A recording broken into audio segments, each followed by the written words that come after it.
Bismillahirrahmanirrahim. Assalamualaikum warahmatullahi wabarakatuh.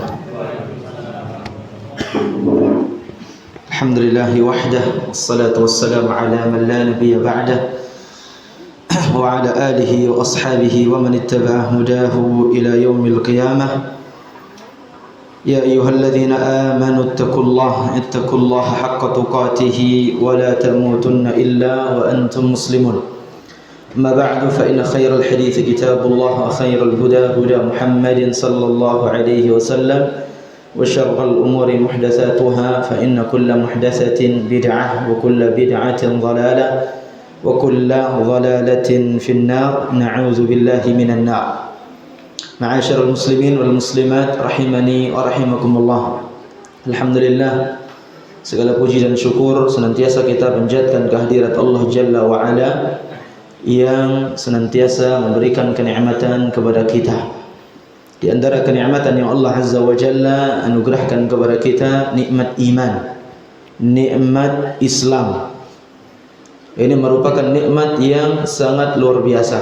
Tugas kita adalah menjaga kenikmatan tersebut, dan ini yang berat. Ibnu Abbas radhiyallahu anhuma beliau mengatakan, tidak ada ayat yang paling berat yang pernah dirasakan oleh Rasulullah sallallahu alaihi wasallam kecuali ayat yang disampaikan oleh Nabi, syayyabatni Hud wa akhawatuha. Sungguh ayat pada surat Hud dan saudara-saudaranya telah membuat ubanku tumbuh. Nabi itu secara fisik beliau meskipun usianya semakin menua, tapi uban tidak tumbuh. Oleh karenanya ketika beliau meninggal dunia, didapati hanya ada beberapa helai uban yang ada pada rambut Nabi. Ya, terdapat beberapa pendapat tentang berapa jumlahnya. Sebagian mengatakan belasan, hanya belasan jumlah uban yang ada di rambut Nabi ketika beliau meninggal dunia. Ya, Nabi mengatakan syayyabatni Hud wa akhawatuha. Yang membuat uban ini tumbuh adalah ayat pada surat Hud yang baru diturunkan oleh Allah, yaitu surat Hud ayat 112. Allah berfirman, fastaqim kama umirta. Wahai Muhammad, istiqamahlah kamu terhadap sesuatu yang engkau diperintahkan. Nabi diperintahkan untuk beriman, Nabi diperintahkan untuk bertauhid, Nabi diperintahkan untuk beribadah kepada Allah. Nah, istiqamahlah di atas itu. Perintah untuk istiqamah di atas iman inilah yang membuat Nabi betul-betul berat pikirannya, sehingga orang yang berat pikirannya biasanya akan mudah apa? Nah, uban kita udah berapa? Uban kita udah berapa, Pak? Hah? Yang muda-muda seperti saya aja udah mulai tumbuh uban. Berarti pikirannya banyak pikiran. Stres. Stres itu gampang membuat uban tumbuh. Dan itu yang membuat uban Nabi alaihi salatu wassalam tumbuh. Beliau benar-benar berat menerima perintah Allah agar istiqamah. Siapa yang menjamin sampai akhir hayat kita di atas iman? Tidak ada yang menjamin. Ya. Siapa yang menjamin kita meninggal dalam keadaan muslim? Tidak ada yang bisa berani menggaransi itu, kecuali atas taufik dan pertolongan dari Allah Subhanahu wa taala serta usaha kita untuk mempertahankan keimanan dan keislaman, sehingga kita wafat dalam keadaan muslimun. Ma'asyiral muslimin rahmati oleh Allah Subhanahu wa taala. Perdana ini bukan perdana kunjungan. Kunjungan udah pernah insyaallah. Perdana dipaksa untuk naik di atas mimbar ini. Sebenarnya ya entah layak entah enggak layak gitu. Tapi karena sudah di atas, masa enggak mungkin diam-diam saja. Ya. Pembicaraan kita pada malam hari ini tentang sebuah sifat yang mulia, yaitu sifat pemaaf. Orang yang tidak mampu menahan amarah cenderung suka membalas kesalahan orang lain dengan cara yang tentu buruk, kasar, temperamental. Maka sejatinya orang yang seperti ini adalah orang yang sedang merendahkan dirinya sendiri. Sebab seorang yang melampiaskan amarah itu seringkali akan melahirkan penyesalan di kemudian hari. Betul atau tidak? Antum marah sama anak antum, emosi tingkat tinggi.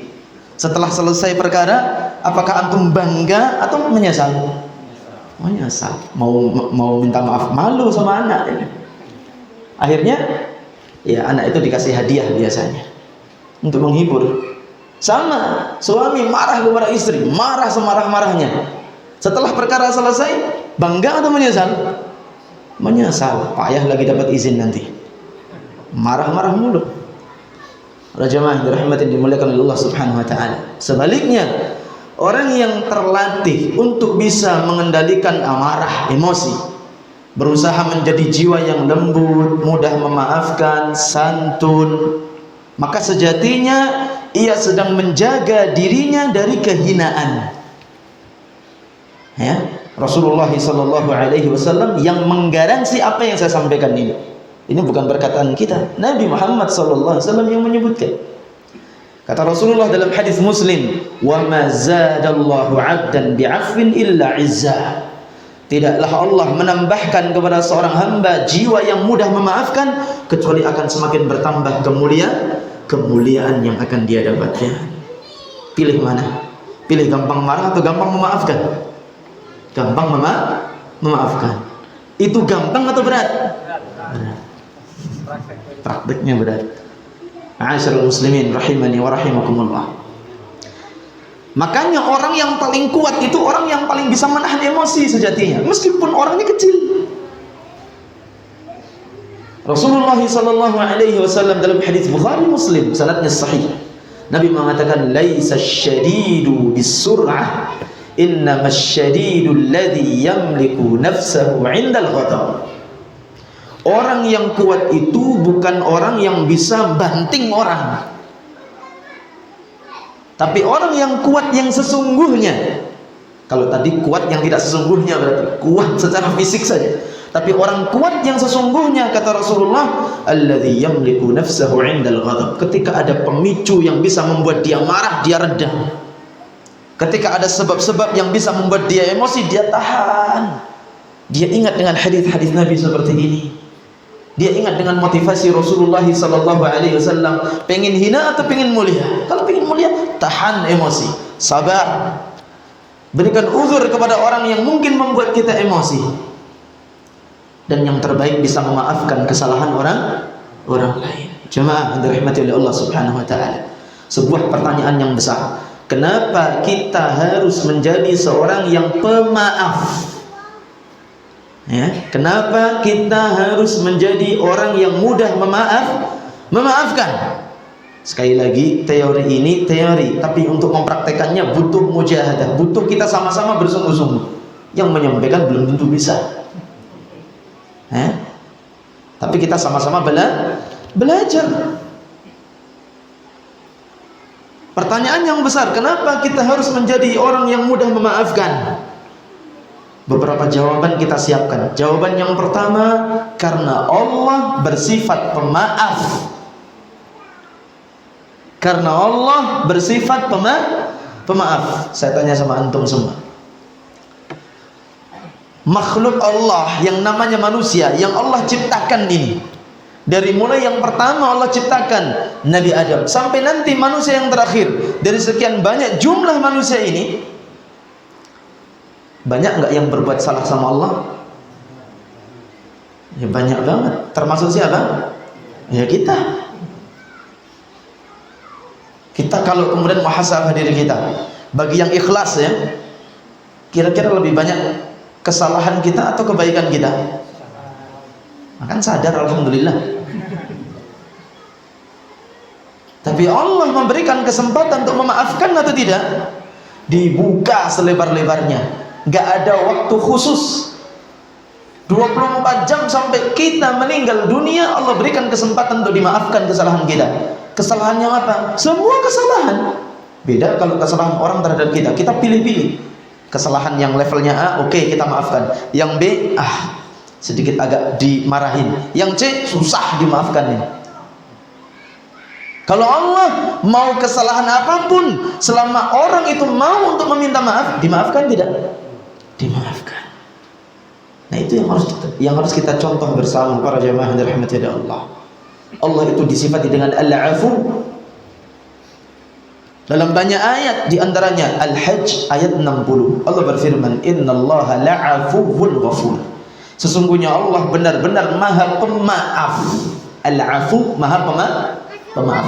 Sesungguhnya Allah benar-benar maha pemaaf.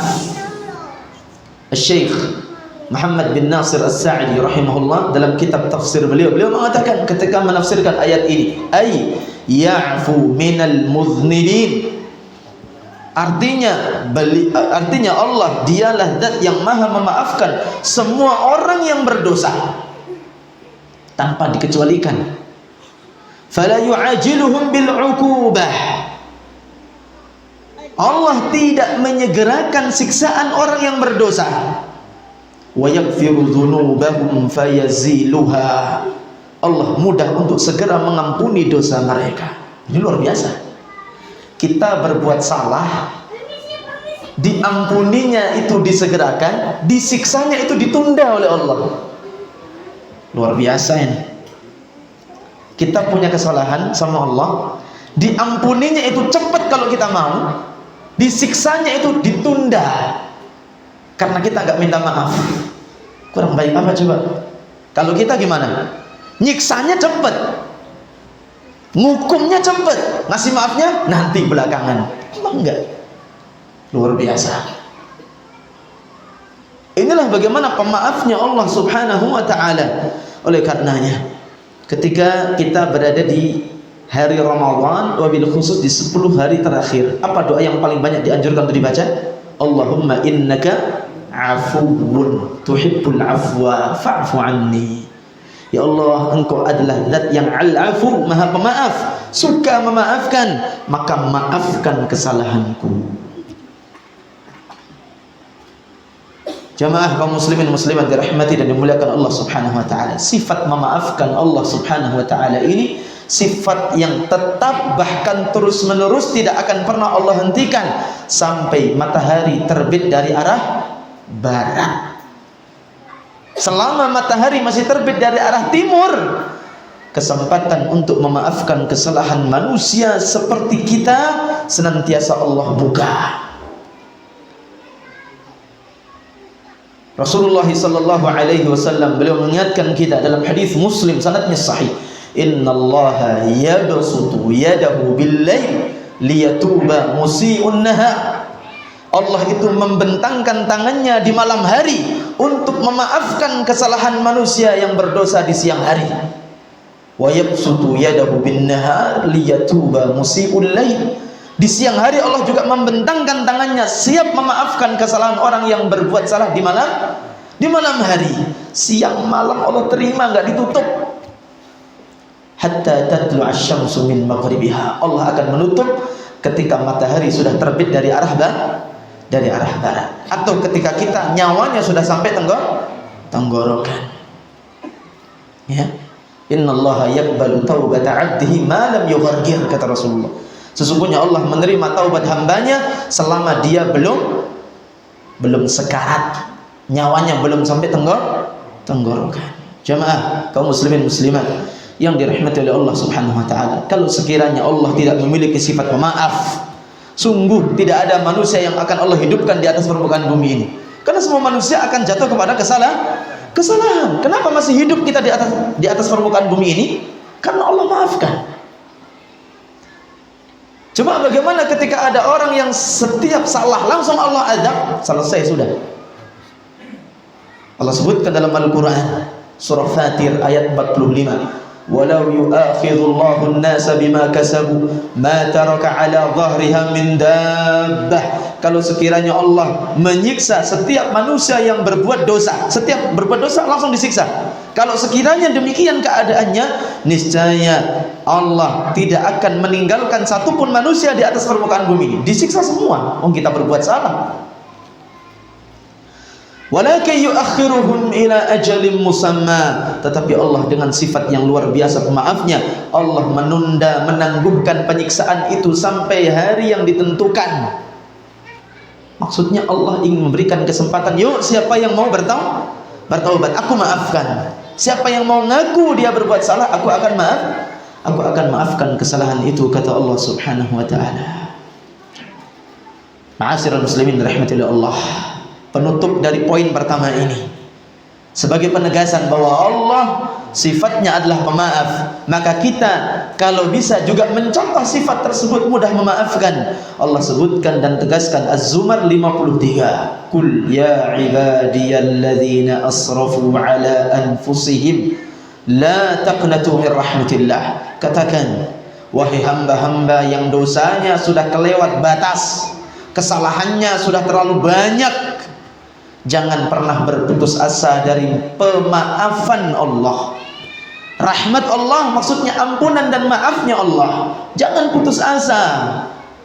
Kalau kita mungkin putus asa, kita terlalu banyak berdosa, berbuat salah sama orang tua, kita sudah berputus asa untuk minta maaf sama orang tua. Pesimis kita minta maaf, ini paling orang tua gak memaafkan karena kesalahan saya sangat besar. Tapi kepada Allah tidak boleh berputus asa apapun jenis dosanya. La taqnatu min rahmatillah. Kenapa? Innallaha yaghfiru dzunuba jami'a. Karena Allah mengampuni semua jenis dosa. Mulai dari dosa kecil, dosa sedang, dosa besar, sampai dosa yang paling besar apa? Asyirku billah. Seorang yang berbuat kesyirikan kepada Allah, seorang yang kufur kepada Allah Subhanahu wa taala, ketika bertaubat mendapatkan ampunan atau tidak? Mendapatkan ampunan. Buktinya para sahabat mereka menjadi generasi terbaik umat ini, padahal dulu mereka orang-orang yang menyekutukan Allah. Dulu mereka adalah orang-orang yang memuja berhala-berhala dan menyembah berhala tersebut. Tapi mereka ketika sudah bertaubat dengan taubat yang sesungguhnya, Allah pun memaafkan kesalahan mereka.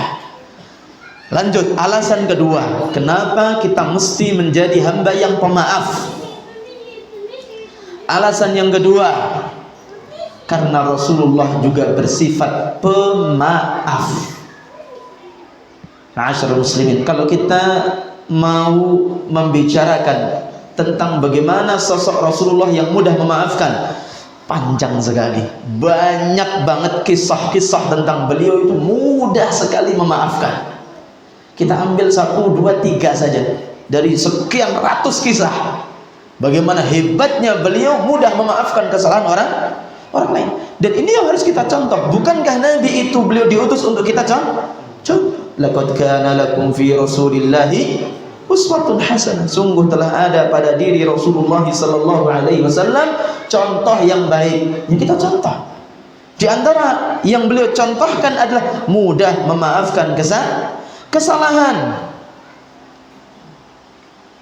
Ya, mudah memaafkan kesalahan, jauh dari sifat dendam. Ngapain sih kita gampang dendam? Dendam tuh bikin cepat tua, gampang ubanan, stres gitu. Orang yang dendam, dia tidak akan fokus kepada dirinya, dia akan fokus kepada orang yang dia dendam dengannya. Ngurusin orang aja, diri sendiri gak diurus. Ngurusin ibadahnya orang aja, ibadah diri sendiri gak diurus. Ngurusin nikmat dunia orang aja, nikmat dunia sendiri gak diurus, sehingga dia lupa untuk bersyukur atas nikmat dirinya. Maka jadilah memaaf, karena Rasulullah itu suka memaafkan. Contoh, ya, tahun ke-10 setelah kenabian, tahun 10 kenabian, bukan hijriah ya, tahun 10 kenabian, Rasulullah itu kehilangan dua sosok yang sangat beliau cintai. Satu, istri beliau Khadijah meninggal dunia. Dua, paman beliau Abu Thalib. Sehingga tahun itu dikatakan sebagai tahun kesedihan, Amul Hazan, tahun kesedihan. Nabi sedih luar biasa. Dua orang yang sangat beliau sayangi dan dekat dengan Nabi, Khadijah dan paman beliau Abu Thalib, meninggal dunia. Nah, ketika kesedihan itu melanda, Nabi ingin mencari hiburan diri dengan berdakwah ke negeri yang namanya Taif. Berangkat, singkat cerita, beliau ke Taif bersama sahabat sekaligus anak angkat beliau, Zaid bin Harithah radhiyallahu anhu. Sesampainya di Taif, singkat cerita, antum saya rasa udah tahu kisahnya semua. Diterima atau ditolak? Ditolaknya matang-matang atau mentah-mentah? Ada ditolak mentah-mentah, berarti ada ditolak matang-matang. Enak yang matang atau yang mentah? Ditolak nggak enak semuanya. Matang mentah yang nggak enak semua, ditolak. Ditolak mentah-mentah, bukan hanya mendapatkan penolakan, bahkan apa? Tindakan kriminal dari penduduk Taif, baik pemuda sampai anak-anak. Mereka berbaris ketika Nabi keluar dari Taif, dilempari pakai batu. Sampai beberapa fisik beliau berdarah, termasuk kaki beliau berdarah. Apalagi Zaid bin Harithah yang melindungi Nabi. Jadi Nabi berjalan dilindungi oleh Zaid bin Harithah. Zaid bin Harithah kepalanya segala macam berdarah. Ketika sudah keluar dari kota Taif dengan perlakuan yang seperti itu, padahal Nabi ke Taif tujuannya ingin menghibur, karena ini sampai Taif nambah sedih lagi, bertambahlah kesedihan itu. Allah yang mengetahui kejadian itu mengutus seorang malaikat penjaga gunung yang bersedia memberikan penawaran kepada Rasulullah, kalau Nabi mau 2 gunung akan dicabut, akan ditimpakan kepada Taif sebagai adab, dan itu diizinkan oleh Allah, dibolehkan oleh Allah Subhanahu wa taala. Ya, fanadani malakul jibal, maka penjaga gunung dari malaikat itu memanggil aku, fasallam alayya, mengucapkan salam kepada Rasulullah. Kemudian berkata, ya Muhammad, wahai Muhammad, innallaha qad sami'a qawla qaumika laka, sesungguhnya Allah sudah mendengar, mengetahui kejadian yang menimpa engkau dari kaummu itu, maksudnya orang Taif. Wa ana malakul jiwal, saya ini malaikat penghuni atau penjaga gunung. Wa qad ba'athani rabbuka ilaika lita'murani amrak wa bima syi'ta in syi'ta an utbiqa alaihimul akhshabain. Allah sudah memberikan penawaran, kalau anda mau gunung ini akan dicabut lalu akan ditimpakan ke Taif itu sebagai adab kepada mereka. Anda mau atau tidak? Maka Nabi SAW justru mengatakan, bal arju ay yukhrijallahu min aslamihim may ya'budullah la yusyriku bihi syai'a. Enggak, saya sudah maafkan mereka, saya maafkan mereka kontan, enggak pakai jeda waktu, kontan saya maafkan mereka. Justru saya berdoa kepada Allah dan berharap mudah-mudahan, ya mungkin generasi ini belum bisa, tapi anak-anak yang lahir dari generasi mereka ini nanti, saya berharap mereka menjadi generasi yang menyembah Allah, bertauhid, menjauhkan diri mereka dari kesyirikan. Dan sekarang berhasil, Taif menjadi negeri muslim sampai hari ini berkat doa dari Rasulullah, dan juga ditopang bagaimana sifat pemaaf beliau, kontan. Bapak Ibu sekalian, level ini level yang susah dicapai tentunya, tapi kita berusaha untuk mengikuti. Ada orang gaplokin antum plok gitu, ya saya maafin, bisa? Kalau besar ya. Padahal posisi antum menang sebenarnya. Nabi punya malaikat, tinggal suruh, oh ya timpain gunung, selesai, menang. Nabi punya modal untuk menang tidak? Sangat-sangat punya. Tapi saya maafkan, kontan. Nah, kita coba kalau bisa seperti itu. Kenapa enggak? Coba untuk segera memaafkan. Para jamaah yang dirahmati oleh Allah. Yang kedua, masih ingat kisah orang Badui yang kencing di masjid? Ya, itu juga jadi pelajaran. Hadis Anas bin Malik itu. Ketika ada orang Arab Badui datang ke masjid, faqama ba'dul qaum. Kata Anas bin Malik, sebagian sahabat itu sudah pada berdiri. Berdiri itu maksudnya bukan kok berdiri nonton, bukan. Ini bahasa maksudnya pada emosi gitu. Ada orang kencing di sini misalnya, terus antum sebagian 1, 2, 3, 4, 5 orang berdiri. Apakah berdiri itu tujuannya nonton? Bukan, tujuannya untuk apa? Jotosin, emosi, kencing di sini, atau kencing di tempat imam sini. Orang nggak dikenal datang lagi pengajian seperti ini, kencing di sini. Antum ada 10 orang berdiri, kan nggak mungkin berdiri mau nonton. Nonton apa? Marah. Apa yang dikatakan Nabi alaihi salatu wassalam kepada sahabat ini? Da'u wa la tuzrimu. Biarin, jangan dipukul. Yang sudah marah dan emosi para sahabat, Nabi sudah mulai memaafkan dari kejadian pertama. Biarin, jangan dipukul, kata Rasulullah sallallahu alaihi wasallam. Ya. Kemudian Nabi minta untuk diambilkan apa? Satu bejana, satu ember diisi air untuk mensucikan kencing tersebut. Kita nggak sedang bahas fikihnya panjang banget.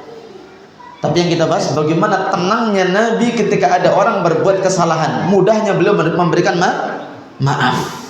Di mana di saat yang lain gambarannya udah jelas tadi, pada berdiri semua.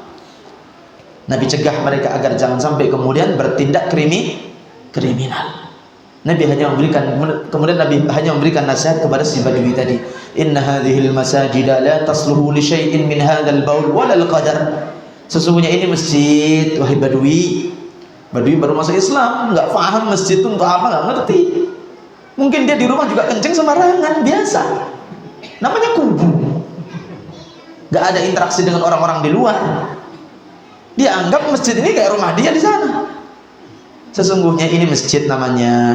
Ini tempat nggak boleh dikotorin, nggak boleh kencing, nggak boleh buang kotoran di situ. Nah, makanya jangan coba. Kalau kita kan nggak mungkin kencing di masjid, tapi kita sering ngupil buangnya di masjid, di karpet lagi. Krek. Kita lagi sujud bau akhirnya kan.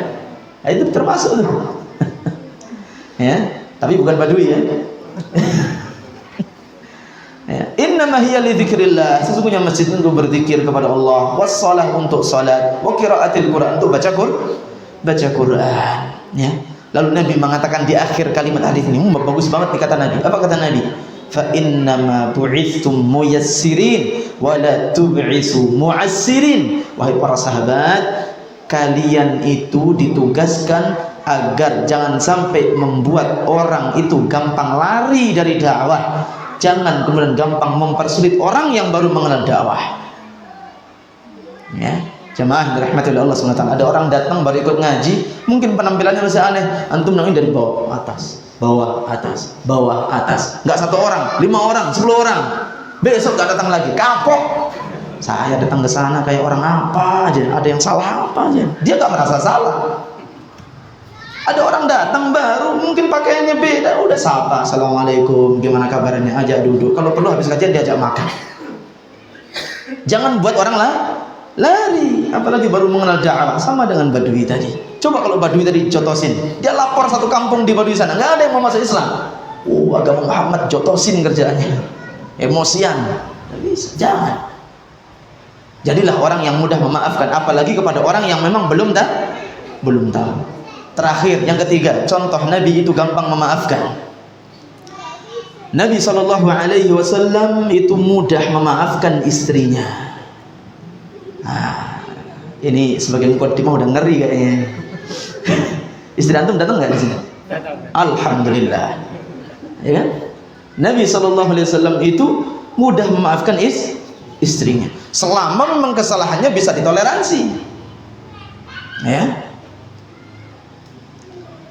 Disebutkan oleh Anas bin Malik, suatu hari Nabi itu sedang berada di rumah salah satu istri beliau, Aisyah radhiyallahu anha. Fa arsalat ihda ummahatil mu'minin ma'a khadimin biqas'atin fiha ta'amun. Ketika Nabi sedang berada di rumah Aisyah, memang jatahnya di sana. Salah satu istri Nabi yang lain namanya Zainab binti Jahsh. Beliau mengirimkan satu makanan ditaruh di nampan atau piring bahasa kita, diantar oleh pembantu beliau. Bukan Zainab langsung yang mengantar, pembantunya Zainab mengantar makanan ke rumah Aisyah yang dia tujukan untuk Nabi, suaminya. Nabi kan istrinya ada beberapa. Ketika pembantunya ini sampai di rumah Aisyah, Aisyah marah tentunya. Ini lagi di rumah ini dapat kiriman dari istri yang lain. Jelas. Apa yang Aisyah lakukan? Fadharabat biyadiha fakasaratil qas'ah. Dihantam itu piring sampai pecah, hamburan berantakan di depan Nabi itu. Piring melayang tuh ya ini. Dihantam piring itu sampai jatuh pecah, berhamburan makanan itu. Nah, coba kalau di rumah istri antum marah sama antum, iya kan? Sedang megang piring, piringnya dibanting dari antum, ada makanannya. Gimana respon antum? Respon ana aja lah, ana marah. Susah kali antum bilang marah ya. Kayaknya hebat-hebat semua di sini nih. Marah nggak? Yakin?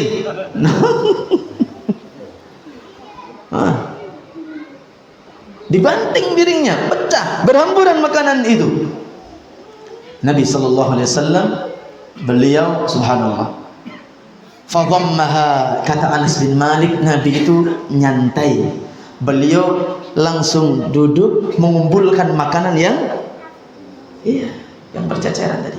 Dikumpulkan makanan yang kira-kira masih bisa dimakan, dikumpulin sama Nabi sallallahu alaihi wasallam.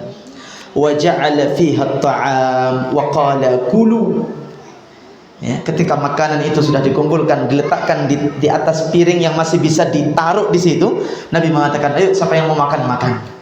Kan di situ nggak hanya ada Nabi, ada pembantu-pembantu Nabi, bahkan sebagian riwayat mengatakan ada beberapa sahabat di situ. Bayangkan, antum bilang sabar, tadi mungkin antum di rumah cuma berdua sama istri.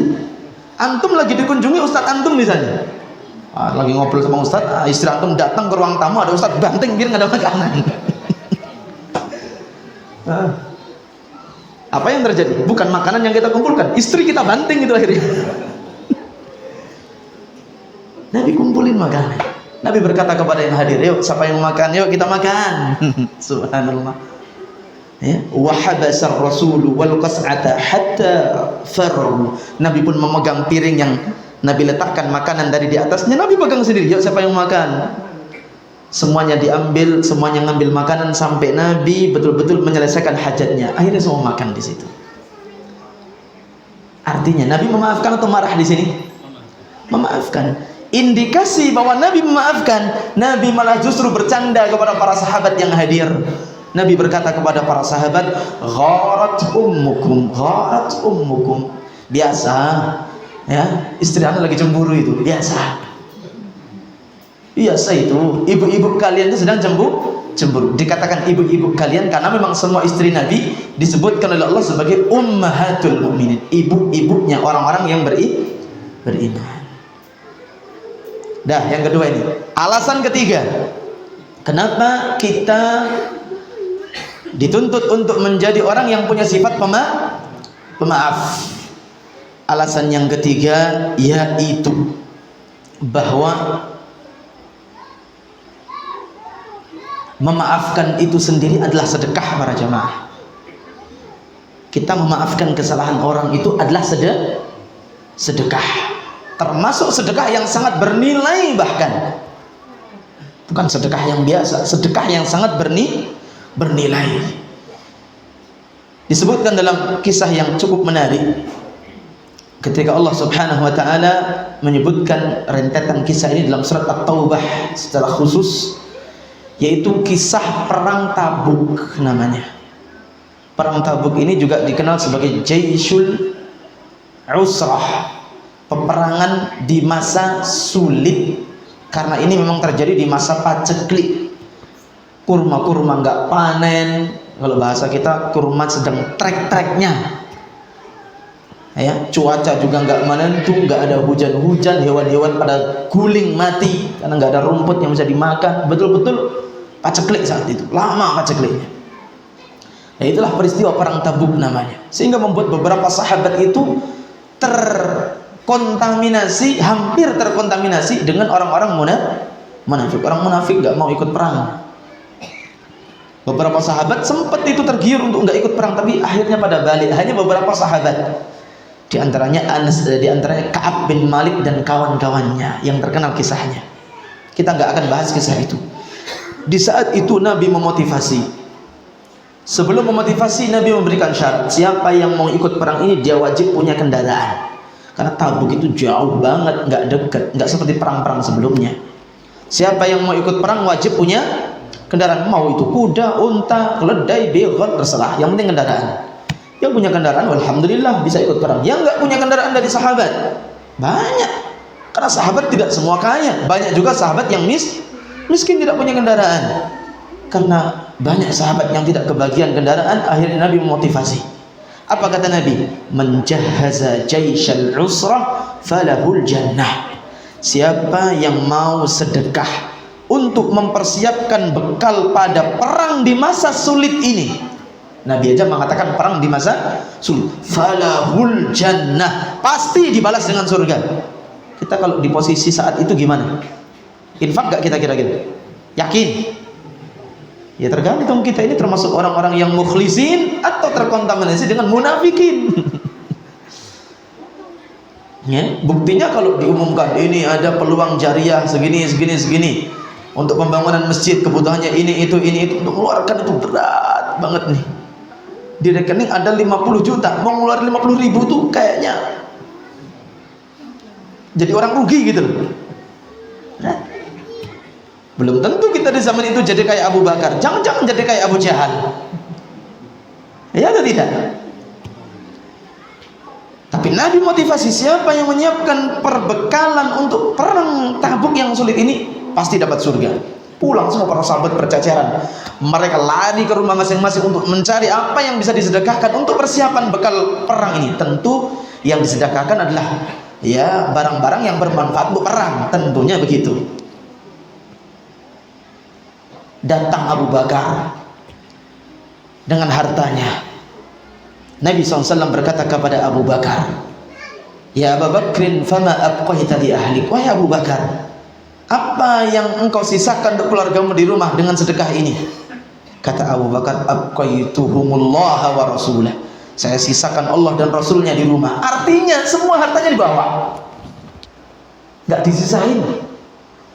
Level Abu Bakar level yang nggak bisa digapai oleh siapa-siapa. Memang dari umat Rasulullah ini terbaik.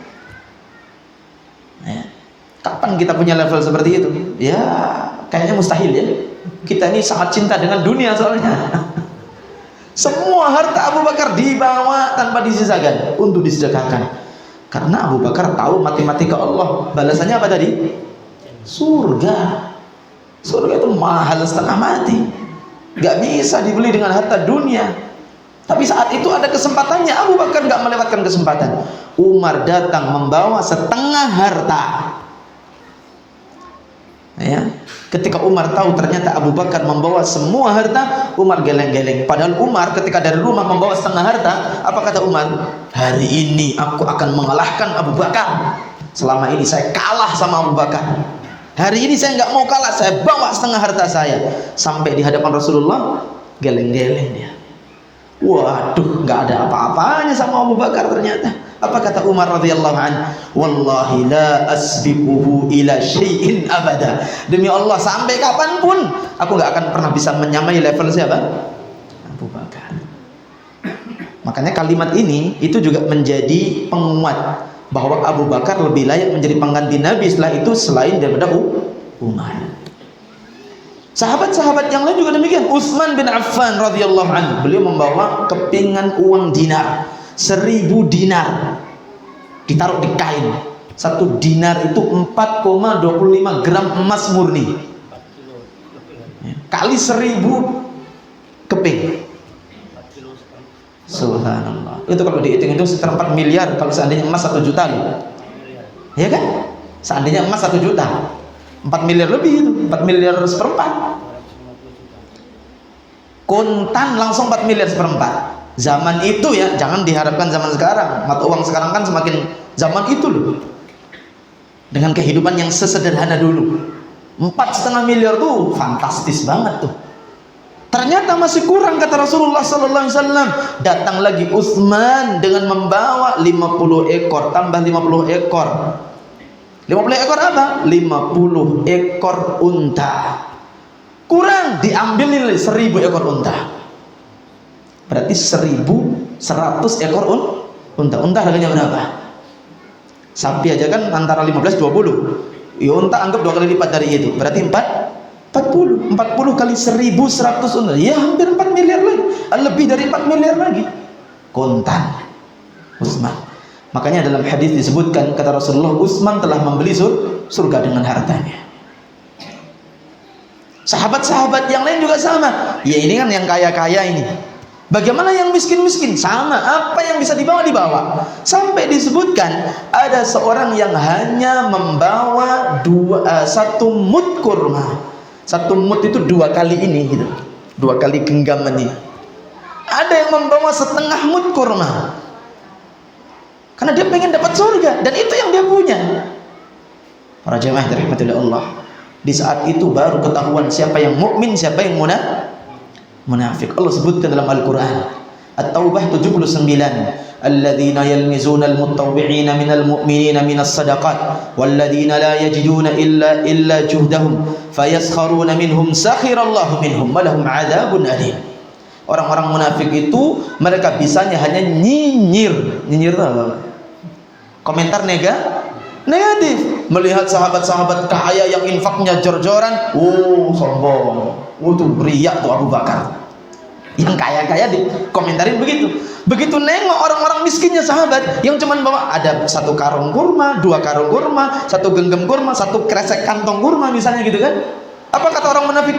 Ya Allah, pelit amat nih infakin. Jadi nggak ada yang benar sama orang munafik ini. Salah semua orang muslim. Yang infak banyak dibilang riya, yang infak sedikit dibilang pelit. Terus mana yang benar? Itulah. Mereka sendiri nggak infak. Nah, ada sahabat yang memang benar-benar nggak punya apa-apa dan nggak bisa infak. Ada sahabat yang seperti itu, sehingga dia pulang dalam keadaan membawa kesedihan. Dia pulang membawa kesedihan, nangis ketika berjumpa dengan Rasulullah. Ya Rasulullah, saya nggak punya apa-apa. Kalau ada kendaraan saya minta supaya saya bisa ikut perang. Kata Rasulullah, tadi udah dibagi-bagi kendaraannya, qadarullah habis, nggak kebagian, telat. Dia pulang dalam keadaan menangis. Bapak Ibu yang dirahmati oleh Allah Subhanahu wa taala, pulang dalam keadaan apa? Menangis. Dan itu Allah abadikan dalam Al-Qur'an. Allah berfirman dalam At-Taubah 92, wala 'alal ladzina idza ma atauka litahmilahum qulta la ajidu ma ahmilukum alaih. Tadi ada orang yang datang kepada engkau minta dibantu supaya dapat kendaraan agar bisa ikut perang. Engkau mengatakan aku enggak punya lagi yang bisa dibagi. Kendaraan-kendaraan sumbangan itu kan banyak juga, udah dibagi-bagi semua. Qadarullah ini enggak kebagian memang. Nabi udah habis, enggak ada lagi. Allah katakan demikian. Apa yang terjadi? Tawallaw wa a'yunuhum tafidhu minad dam'i hazana. Tahukah Muhammad, sahabat ini pulang dalam keadaan matanya nangis ngalir terus air matanya, sedih, gak bisa ikut perang. Ini mentalnya para sahabat, Bapak Ibu yang dirahmati Allah. Mental para sahabat itu sedih bukan karena gak punya duitnya, tapi gak punya kesempatan untuk ikut jihad di jalan Allah. Dia gak sedih kalau dia miskin. Dia biasa aja miskin, tapi yang dia sedih qadarullah nggak bisa memiliki kesempatan berjihad di jalan Allah. Itu yang membuat dia menangis. Kalau mental kita kebalikan, kita terlewatkan kesempatan untuk beribadah kepada Allah, ya biasa-biasa aja, iya kan?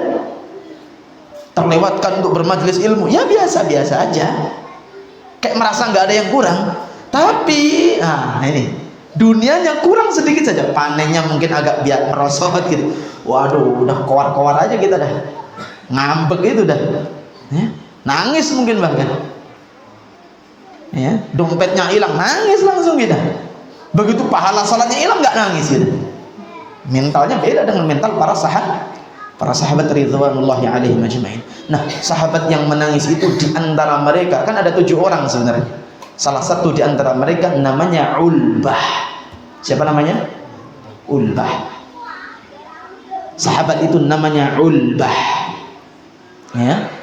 Ulbah ini pulang ke rumah, ya nangis dia, sedih luar biasa. Malam tiba, matahari sudah tenggelam, dia pun berusaha untuk istirahat. Gak bisa tidur dia. Golek bolak-balik sana sini di atas tikar tempat tidurnya. Gak bisa tidur. Tiba-tiba terlintas dalam pikirannya, sudah mudah-mudahan Allah bisa mengurangi kesetresan ini, kesedihan ini, kegalauan ini. Beliau ambil wudhu, beliau salat untuk tahajud, menangis dalam tahajudnya. Beberapa rakaat selesai dari salat tahajud, beliau berdoa, mengangkat tangan kepada Allah. Rasulullah kan sudah gak bisa menolong tadi, ya Allah yang bisa menolong. Nah, ini mental seorang muslim harus demikian. Ketika kita punya masalah, kita udah lari ke sana sini untuk ikhtiar, ternyata mampet, lari kepada Allah Azza wa Jalla. Ya. Dia berdoa kepada Allah Subhanahu wa taala. Apa yang dia katakan? Allahumma innaka qad umirta bil jihad. Ya Allah, engkau yang mewajibkan aku untuk bisa ikut jihad. Wa raghibtu fihi, dan aku sangat ingin ikut jihad. Tsumma lam taj'al indi ma ataqawa bihi ma'a Rasulillah. Dan engkau juga yang menjadikan aku enggak punya apa-apa untuk bisa ikut jihad. Dikembalikan urusannya kepada siapa? Kepada Allah. Betul atau tidak itu? Kan takdir Allah, dia nggak punya. Allah yang mentakdirkan, dia nggak punya. Ya Allah, engkau yang mentakdirkan aku nggak bisa ikut perang, sementara engkau mewajibkan dan aku sangat ingin ikut jihad itu. Walam taj'al fi yadi Rasulullah sallallahu alaihi wasallam ma yahmiluni alaihi. Termasuk engkau yang mentakdirkan Rasulullah itu nggak bisa ngasih saya kendaraan.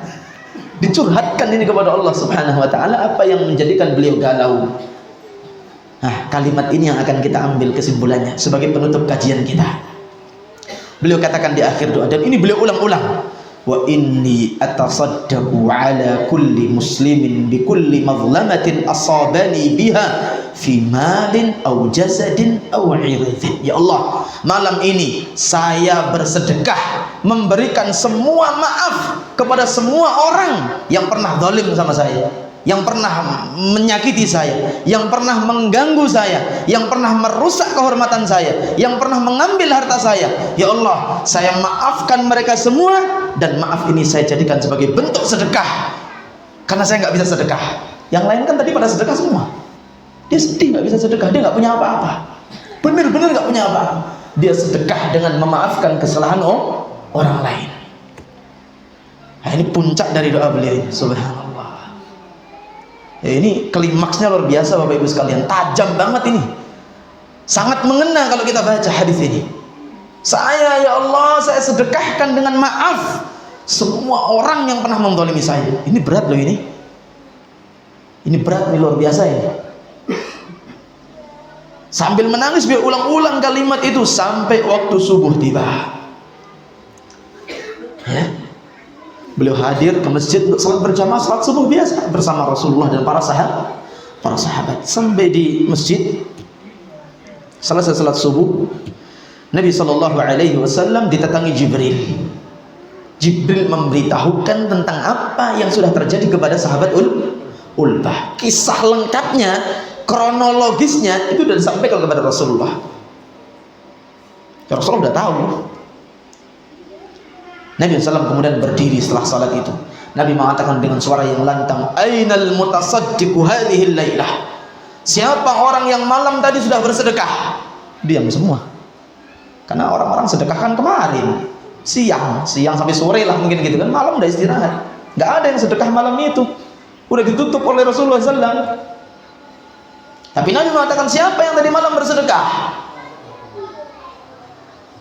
Nggak ada yang berdiri.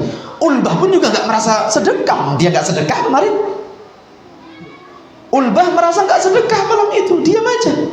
Sampai 3 kali dipanggil nggak ada yang berdiri, termasuk Ulbah nggak merasa. Ya, pantas nggak beliau nggak berdiri? Pantas, karena beliau memang malam tadi nggak sedekah. Maka Nabi SAW kemudian berjalan mendatangi Ulbah. Nabi SAW berjalan mendatangi siapa? Ulbah. Kan Nabi sudah tahu sebenarnya Ulbah yang nggak mau berdiri.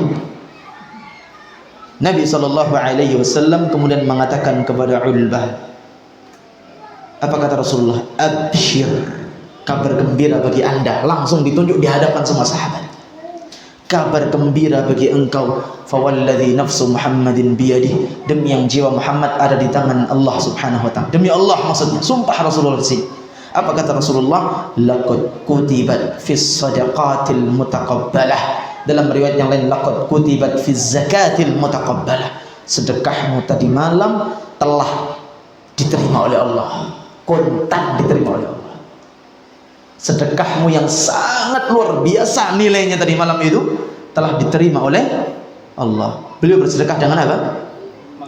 Memaafkan kesalahan semua orang yang pernah menzalimi beliau. Dan ini yang patut untuk kita contoh.